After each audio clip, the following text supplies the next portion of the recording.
ఏనండి, ఈ మాట భలే ఇష్టమైన మాట. మీరు ఎలా పోతే నాకు ఎందుకురా, నేనైతే ఏమంటాడు, ఎవరు ఎలా పోయి నాకు అనవసరం, నేనైతే నా దేవుని మందిరంలో పచ్చని ఒలివ మొక్క వలె ఉంటాను.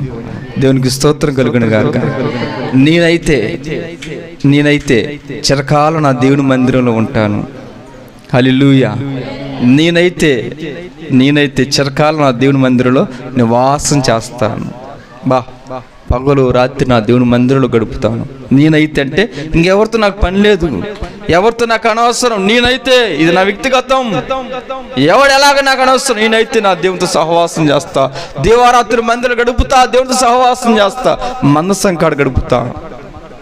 సహవాసం దావీదు దేవునితో చేశాడండి. మహాగణుడు అడిలో ఉన్న, ఒంటరిగా ఉన్న, దేవుని మందిరంలో గడపాలి ఆశ తీర సహవాసం చేశాడు. అందుకే నా తప్పినా కానీ దేవుడు అన్నీ విడిచిపెట్టలేదు. అల్లు